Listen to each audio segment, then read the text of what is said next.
Welcome to the Regenerative Collaborative South Africa.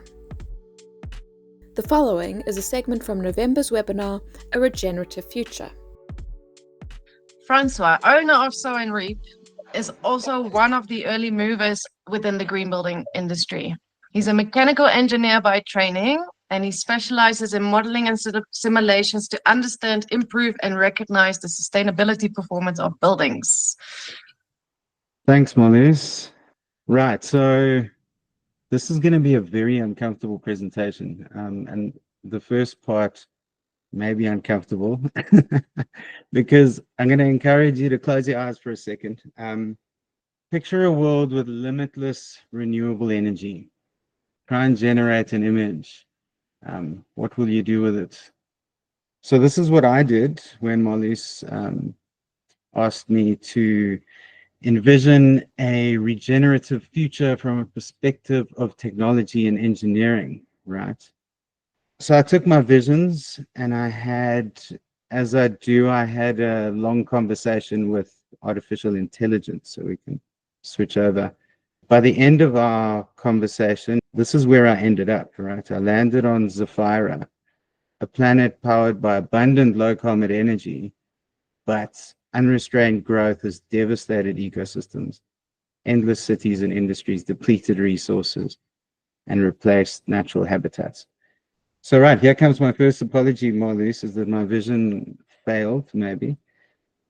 And I needed to look at why, And if we look at why this failed, it wasn't technology. I don't think Zephyra had technology barriers that led them to this outcome. So here's where things get really uncomfortable for me. I need to confess here that I'm a mechanical engineer by training, and the rest of this presentation kind of goes into the fact that the biggest barriers we're facing are not technological, they are psychological, I think. Right, so if we look at some of these barriers, how did we get here? Right, I hope I'm not offending anyone who designed this building, because again, it was my good friend AI that came up with it. But we've got a huge responsibility as designers. I think it was Yoda that said, with great power comes great responsibility.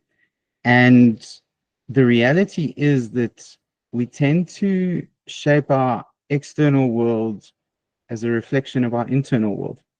So we really need to reflect internally and understand why we're building in the way that we are. So as the human race, we default to an egocentric view. Unfortunately, evolution has done this for us. We tend to see ourselves as separate from nature. We tend to see ourselves as superior to nature and able to exist separately to the natural world and separately to community as well. So this can create all kinds of problems, especially in the way we design our landscape. But if we stop and look at reality, the way that things really are, in fact, it's a deeply connected world. And our existence and our success is completely dependent on the success of the natural world. Our success is completely dependent on the success of the communities around us, regardless of whether those communities share your view or not.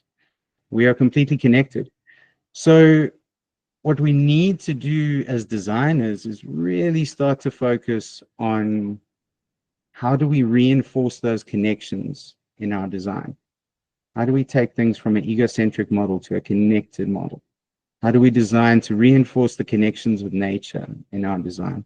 How do we design to reinforce the connections with people and community in our design?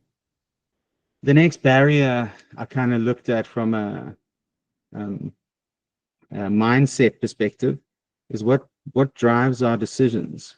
And interestingly, a lot more decisions than we realize are driven by unconscious factors. So we have inherent bias as well.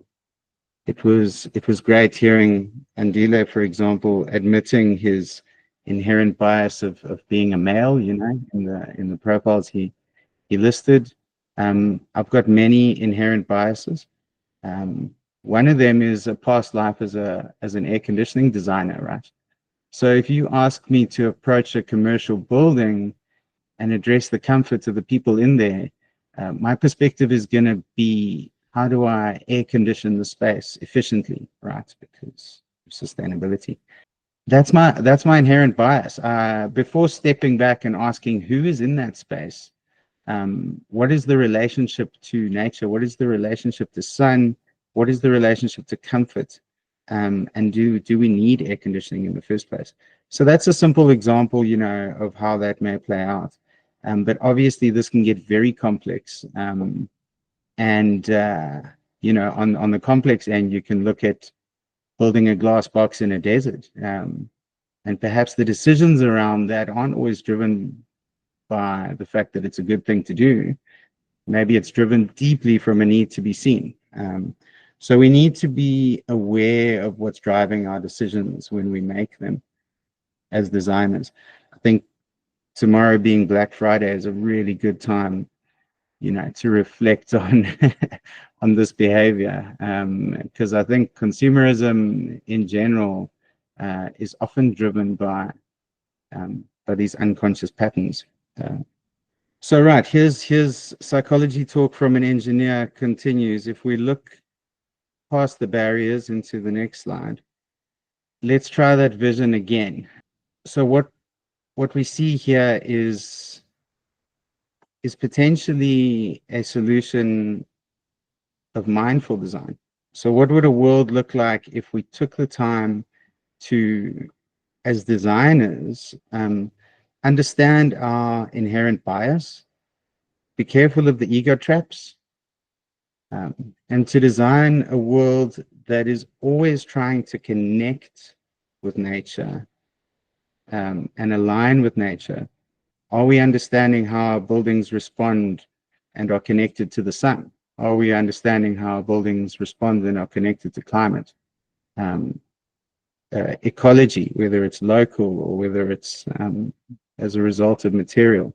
We really do need to expand that mindfulness in order to achieve the vision. And technology is going to help us along this way. I believe that technology is here and it's not a barrier, but there's interesting opportunity also for technology in helping us connect those dots. We've seen great examples, for example, building simulation software and understanding, analyzing our climate, analyzing our buildings, analyzing our materials. This can be really useful in the process, as opposed to jumping to technology solutions. Okay, so my big statement, Marloes, I guess, is that in designing a regenerative future, as designers, we may need to look within, and not only look external, right? Thanks, guys. Nice. So if this comes from an engineer, it must be true, right? But Yeah. I love that because it's a different way of approaching the design, and it's totally necessary. And maybe not so much on the designers, but also on the clients to vision sort of a mindful design and giving the designers the opportunity to do such great thinking. Cool. Coming into an existential crisis, Molly. With pleasure. Thank you for watching this video segment from November's webinar, A Regenerative Future.